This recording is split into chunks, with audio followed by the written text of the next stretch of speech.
C'est avec beaucoup de joie que je te retrouve ce matin. Notre thème est enfants délinquants. Juste avant, prions. Notre Seigneur et notre Dieu, nous revenons encore en ce jour en ta présence afin de nous approcher de la vérité. Merci de nous diriger dans cette dernière.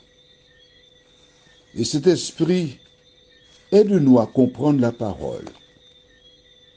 Nous t'avons prié au nom de Jésus pour ta gloire éternelle. Amen. Nous parlons d'enfants délinquants. Les anciens savent qu'il y avait un fonctionnement, une manière d'élever les enfants par le passé, qui a été modifiée. De grands psychologues ont découvert subitement que taper un enfant, ça peut le traumatiser. Il est vrai, comme j'ai eu l'occasion de le dire déjà, que certaines personnes confondaient châtiment corporel et ring de boxe. Et certains avaient des attitudes affreuses, dangereuses.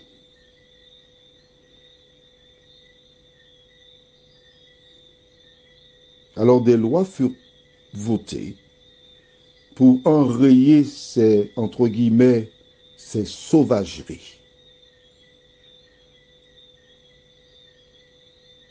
On a voulu protéger les enfants. Mais que se passe-t-il aujourd'hui? Ils sont des délinquants. Beaucoup. Alors j'ai reçu de quelqu'un cette photo, donc qui est accessible à tous. C'est la photo parent. Mais attention, on présente 4 personnes, 4 responsables politiques qui sont connus, qui proposent des lois. Mais quand on regarde leurs enfants, ils sont des délinquants comme les autres. Donc, sous-entendu, c'est la faute aux parents, n'est-ce pas? Donc, ces politiques sont responsables. Souvent, ils s'élèvent, tiennent des propos pour dire aux autres qu'ils sont coupables. Mais ils sont exactement comme les autres. Je ne jette pas la pierre aux politiques, ni à quiconque du reste. Car la Bible m'a appris à aimer les hommes, à ne pas juger, mais de prier pour celles et ceux qui rencontrent des problèmes. Et je t'invite à faire de même. Alors, aujourd'hui, nous lirons dans le livre de Jacques, chapitre 3. Jacques, c'est à la fin de la Bible. Le verset 2. Jacques 3, verset 2. Nous bronchons tous de plusieurs manières. Si quelqu'un ne broche point en parole, c'est un homme parfait, capable de tenir tout son corps en bride. La Bible déclare nous bronchons tous de différentes manières dans certaines versions. D'accord? En clair, qui que nous soyons, nous avons des défis, nous avons des soucis, nous avons des problèmes. Et tous, sans exception, parfois nous sommes dépassés. Le sachant, que devons-nous faire?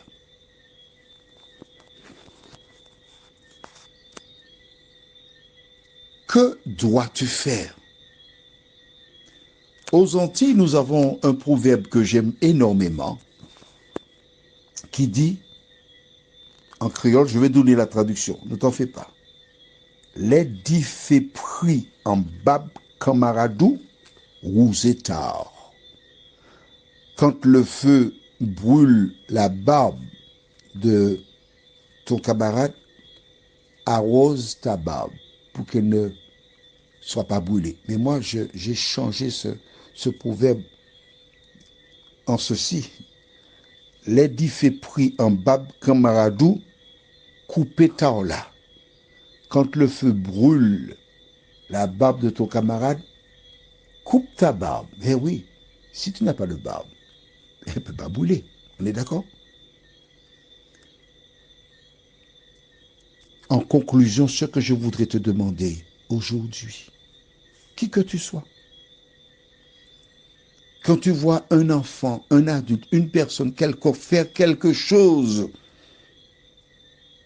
hors norme, au lieu de la critiquer, au lieu d'appeler voisine, voisin, copain, copine, est-ce que tu sais que ne fais pas ça? À partir d'aujourd'hui, quand tu vois quelqu'un faire quelque chose, prie pour cette personne. Demande à Dieu de l'aider, d'intervenir. Et si tu es proche de cette dernière, tu lui dis, est-ce que je peux prier avec toi, s'il te plaît? Et tu pries avec elle. Quand tu as prié avec elle, ne va pas dire aux gens, hé, tu sais, Rosemont a sa fille qui est enceinte là. Ah, quel drame, hein? J'ai été la voir, j'ai été prié avec elle. Les gens n'ont pas besoin de connaître ça. Ne fais pas ça. Tu as été voir Rosemont. Quand tu as été la voir, tu as vu sa souffrance. Tu as vu ses larmes. Pleure avec Rosemont. Prends-la dans tes bras. Dis-lui, Rosemont, je suis là, je serai là avec toi. Tu peux compter sur moi. Sois véridique, honnête. Sans la main à cette femme.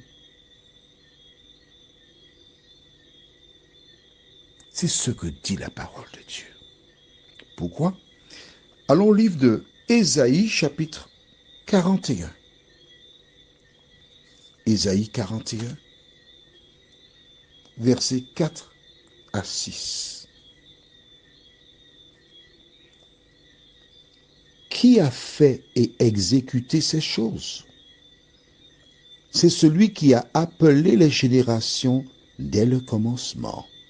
Moi, l'Éternel, le premier et le même jusqu'aux derniers âges. Les îles le voient et sont dans la crainte. Les extrémités de la terre tremblent. Ils s'approchent, ils viennent, ils cèdent l'un l'autre. Et chacun dit à son frère, courage. Alors je dis à ces personnes qui ne m'entendent pas, ces quatre politiciens, courage. Quel que soit ce qui arrive, tu vois une personne en difficulté, la seule chose que tu dois dire, c'est quoi? Courage. Tu peux ajouter, prions ou je prie pour toi. Prions. Seigneur, dans le monde, tous les jeunes sont attaqués par le diable, l'ennemi de la race humaine, qui cherche à nous détourner de la parole, nous détourner de toi. Et dans toutes les familles, il y a parfois des souffrances. Mais Seigneur, nous reconnaissons que nous avons suivi de mauvais exemples. À compter de ce jour, de nous aider, quand une personne est en difficulté, à ne pas l'accuser, ni l'agresser, mais lui dire, courage. Seigneur, nous te remercions pour ton amour.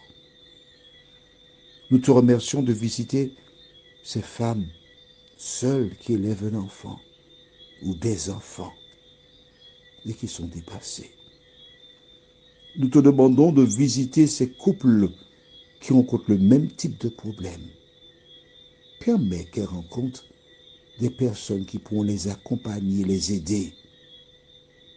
Ce n'est qu'ainsi que nous construirons un monde meilleur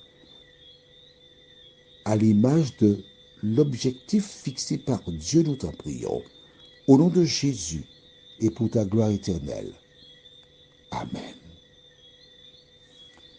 Je te souhaite une bonne journée et à demain si Dieu nous prête vie.